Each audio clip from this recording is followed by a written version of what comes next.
Magandang araw sa lahat. Itong plaka natin ay dumating noong November pa.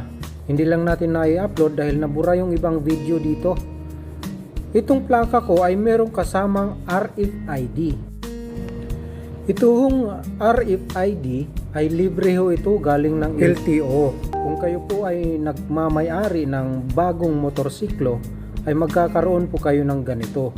Or kayo po ay magre-renew ng inyong rehistro ay magkakaroon din po na kayo ng ganito. Okay, mamaya po ay papakita ko po sa inyo kung paano ko po ito gagawin at paano po ikabit.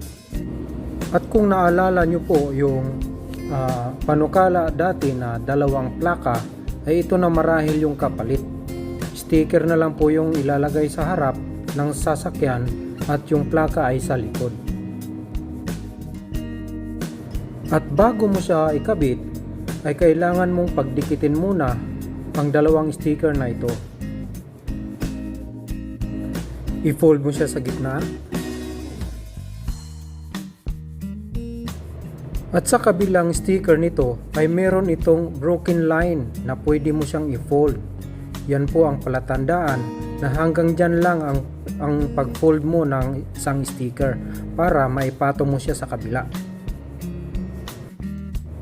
Dahan-dahaning palabasin ang isang sticker hanggang dun sa may fold.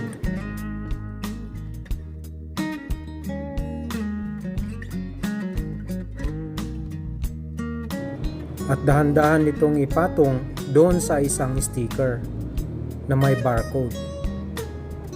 Siguraduhin walang hangin na makakapasok para hindi madaling matanggal. Pagkatapos nito ay dukutin mo na lang yung gitna.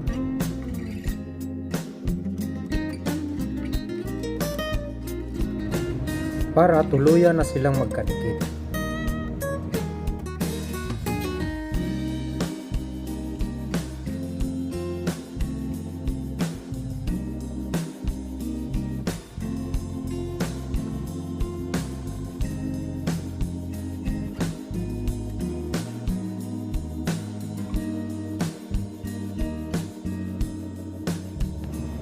At ikabit ito dapat naka-upright.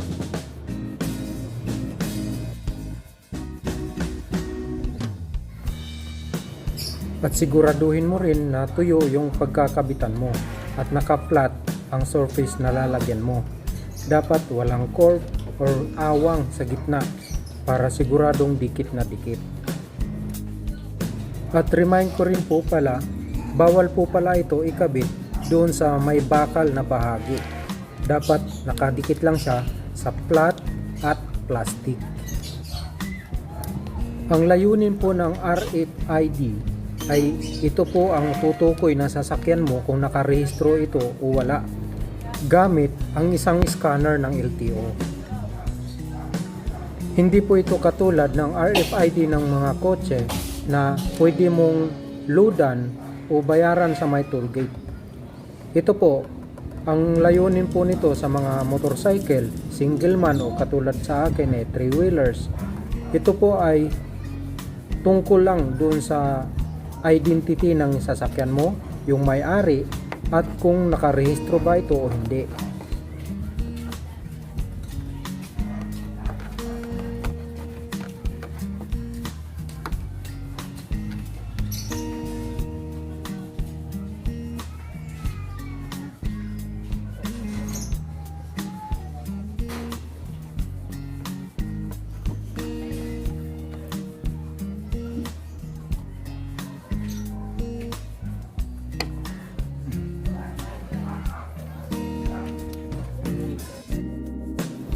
At ito naman ang dahilan kung bakit natagalan ako sa pagkabit ng aking plate number.